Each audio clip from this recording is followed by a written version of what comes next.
How is it going, everyone? It's Kay Lumid here, and today we are going to be talking about another Marvel movie. We're going to be talking about another part of the Marvel Cinematic Universe. We're going to be talking about Iron Man 2 here, which is the second, obviously, Iron Man movie. No fancy subtitle on this one, just Iron Man 2. And I actually really enjoy this movie. I don't think that a lot of people like this movie. I have never seen anyone say anything really good about this movie. Maybe I've just been watching the wrong people, but I see a lot of people kind of trash this movie, honestly. But I actually don't think it's that bad. I rather enjoy it. I think it's pretty fun. Tony Stark is a little bit different in this movie compared to how he was in the last one. In the last one, like, yeah, he's still a narcissist. He's still kind of like up his own butt and stuff like that, but he's still more likable. In this one, I feel like he kind of just went more down the path of just being a frat boy in a way. They do kind of give a good explanation for it in this movie, because in this movie, one of the big struggles that Tony Stark is having, and it's a pretty big struggle, I would say, is that he's dying. He's literally being poisoned by the core in his chest that keeps him alive. So he is literally being killed by the only thing that keeps him alive, too. And also being Iron Man is speeding up his death as well, because as he's using these cores, it's burning up, all of these different generators that he has in his chest, and it's just killing him quicker and quicker, and he has to find basically a new material to make his cores out of, because if he doesn't, then he is going to die. And so that is a big part of this movie. He's looking for a replacement for his cores. He's basically has to make a brand new element to even have a core that can sustain it, and a core that won't poison him. So that's one of the conflicts. But then you also have another conflict going on with a Russian scientist named Ivan. And Ivan is played by Mickey Rourke, which I actually really like Mickey Rourke as Ivan. I thought this was a really cool character. And this actually has one of the most memorable MCU scenes for me. There's a scene in this where you see Ivan, who I believe is also called Whiplash in the comics.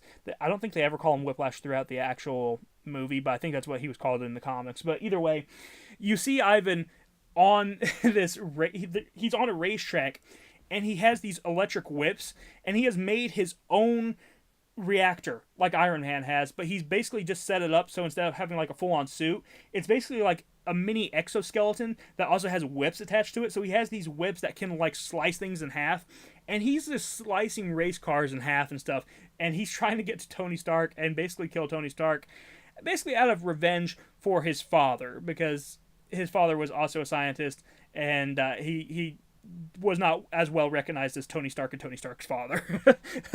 And he basically became a failure, and now Ivan kind of wants like revenge on Tony Stark and the Stark family, because his father was basically viewed as a failure compared to the Starks. So he had that entire conflict going on as well. But the whole scene of Ivan going around with these whips and just slashing the cars, and him like slashing the track as well. He's like spinning them, and he's leaving like cuts on the actual like gravel and stuff like that on the actual pavement. It's just really cool to see that. It's just, for some reason, to me, that's such an iconic scene of him just spinning those whips and like leaving the marks on the pavement like that when he's about to go for Iron Man. That's one of my favorite scenes in any of the MCU movies. And I think overall, actually Mickey Rourke does a really good job in this movie. He doesn't talk much, but I don't think he really needed to. I don't think he needed a whole lot of lines.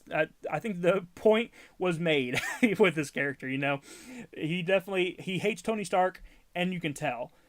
And he also, even though he's like kind of he's a criminal, even though he's like this kind of like guy who looks like he'd be doing things on the black market and stuff, he's incredibly intelligent too, which is really interesting. I really actually like this character a lot. And of course, it doesn't end there. He gets arrested after this whole debacle.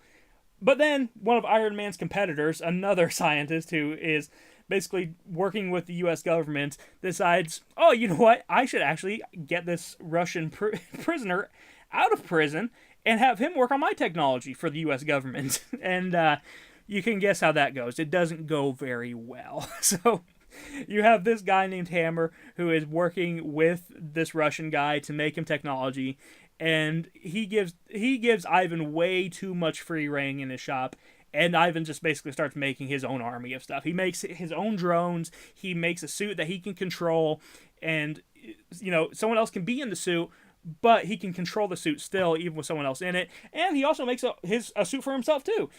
because this dude literally just gave him basically free reign of his factory as long as he was able to overshadow Tony Stark. And that was the only thing he cared about. But obviously, this Ivan guy, he's a villain. He's not going to just overshadow Tony Stark.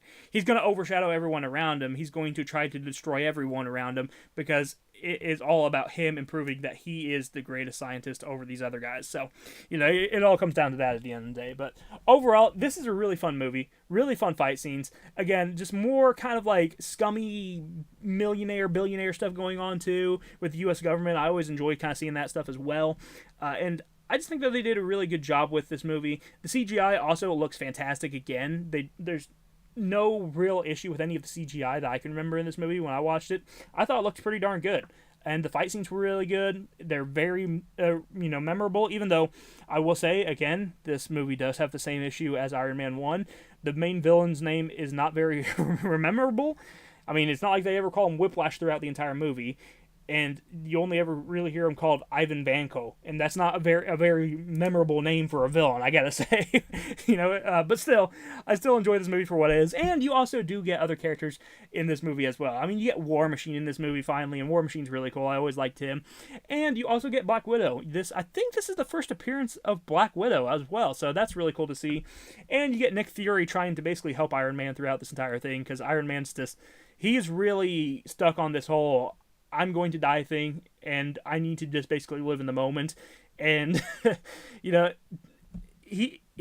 trying to get him out of that rut. Nick Fury's really trying to just get him out of that rut and trying to get him back into action, and basically trying to get him to live again instead of just instead of living to die. He's trying to get him to just live his actual life. And I really like Fury in this movie trying to get Tony Stark to just be himself again and not just give up on life. So I really like that, and he does. He gets Nick Fury gets Tony Stark to start basically going back and looking for a way to survive and make a new reactor using a new element. And I think it's a really fun storyline as well, fun little subplot going on. But overall, I really like this movie. I'm glad I watched it, and I am looking forward to watching the next movie in the MCU.